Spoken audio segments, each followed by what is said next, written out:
Hey, it's me, John from Withe and Stone, again. I'm taking a little break. I've been working a lot trying to get the final mixes down and all for the Circle Path. But I thought I'd take a little break here today and introduce our cat.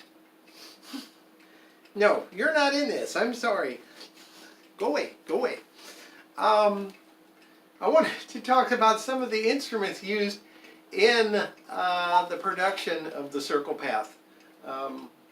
One of the major ones is the hammer dulcimer. It's my major instrument, on top of guitars and mandolins and things like that. The hammer dulcimer is a fascinating instrument with a fascinating history. They actually go back to the BCs in one form. They started out as a harp. If you lay a harp sideways and play it, it's known as a psaltery, although a harp technically is a member of the psaltery family already. But they were both gut-strung instruments and they were both plucked. Sometime around the 1300s, the Persians, who were very good at metallurgy, developed the formulation for wire that had enough tensile strength you could stretch it and it wouldn't break.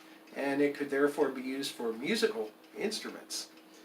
So sometime during that time period, this went from being a gut-strung instrument to a metal-strung instrument. What's the big difference? The difference is how you play it. Hammering on a gut-strung instrument is not all that tuneful.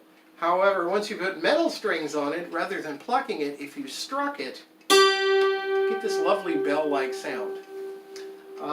They became enormously successful instruments. They're called a santur in the Middle East now. The Crusaders took them back to Europe along with everything else that wasn't nailed down, and they ended up calling it a dulcimer.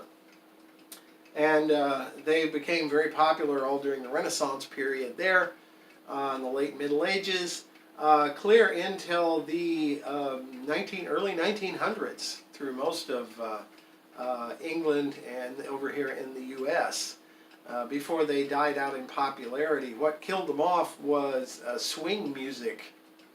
Once kids didn't want to play grandpa's old music anymore, and this really didn't fit swing, big band, that kind of stuff. So they just kind of got left by the wayside, and they don't really deserve that. Somewhere in its evolution, this is also what became the piano. If you look in the back of a piano, there's a whole line of these. You hit a key, a little hammer hits the strings. A piano is just a big automated dulcimer, is what it is. They're played with mallets called hammers. They have a bridge down the middle which is tuned in fifths across the bridge, so the same string can play two different notes. It is not chromatic like a piano. You don't have all the sharps and flats. It's known as a diatonic instrument. That's a fancy way of saying do, re, mi scale. So 8-note scales.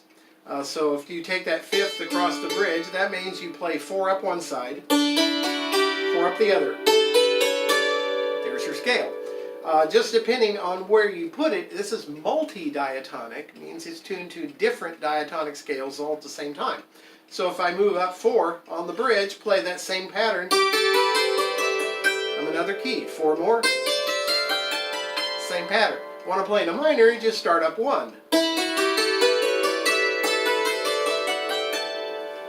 And that's kind of the idea. Now the way I have the bass tuned is a little different than most modern dulcimer players do. This is an old tuning I learned back in the 1800s. I wasn't there, but that's where the tuning came from. And it's tuned for the matching chord. So if I have a D scale there, I have a D chord here. So I can actually go much lower and get a wider range of notes than a normal hammer dulcimer bass tuning would have. But I do sacrifice a few notes here and there. But I can go all the way down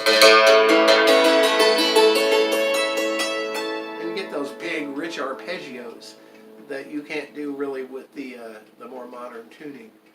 Now this really isn't an instructional video on how to play the hammer dulcimer, that's not the point, but just to kind of give you an overview of what this instrument is.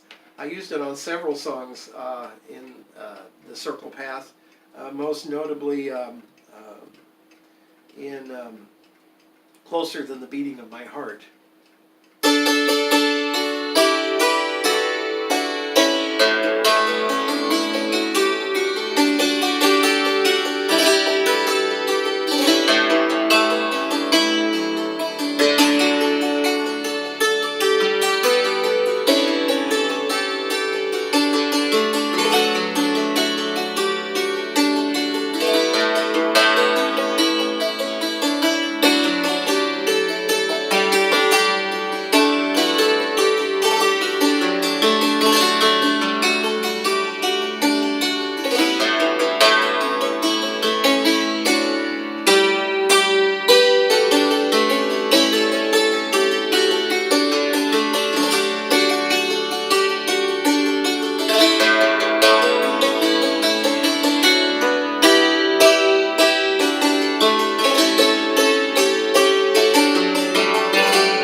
little bit on the hammer dulcimer. So thanks for stopping in. I appreciate your patronage. I appreciate just having a little chance to communicate with you. So thanks again, and we'll see you next time.